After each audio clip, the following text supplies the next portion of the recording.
Ma, happy Mother's Day. So, ito lang yung regalo ko sa iyo. Uy, alas 9 na sa gabi eh. Ano man ka nang Guys. late manaan ka ng kuanan ng Sabi na ko, regalo si Rowel.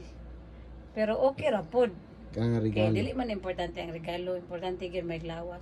O guys, unsa nang oras? Alas 9 na 9:27 sa gabi eh. Abi, dahil Sapatos lagi mo regalo sa tuwa. na man kay para makugihan ka mo nakaulakaw sa imong trabahoan. Klaro. Unsa size ani? Sige na ni hat. Sana ko kabalo na limot ko. Sure dira oy, 7 and a half dako ra man kanis kong tiil. Ako mo na. Ah, thank you. Nganong sapatos imong regalo sa kuha? Para kugihan ka mo trabaho. Para di kay sig yaw-yaw. May klaro guys, para daw ko sige. Tama ra.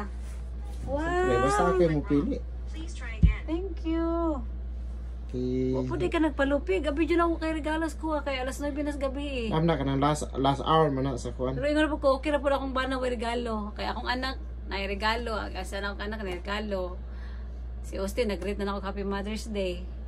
So ako nag-expect guys na nada siya regalo na ako. Muna nawala ka ganina. Siyempre. Inlakaw, di ay ka. Secret man na. Thank you. Pero kung gusto itong tatutanan. Magbuot sa kanang muhatag. Dili, Surprise gani no. mas maganda siya black lahat para hindi madaling ma-dirty. Okay na kay para nindot kay ang ano, yellow og ang Yeah, pero white, black. thank you. Okay ba? Pila ni siya pa imong palit? Suti rin yung nagsaba-saba niya ay nag Lugar mo na mga tana. May ba? secret na siya kay Mother's Day go. Surprise good na siyempre surprise din na pwede iso. Thank you. Nana ko bagong sapatos pang trabaho.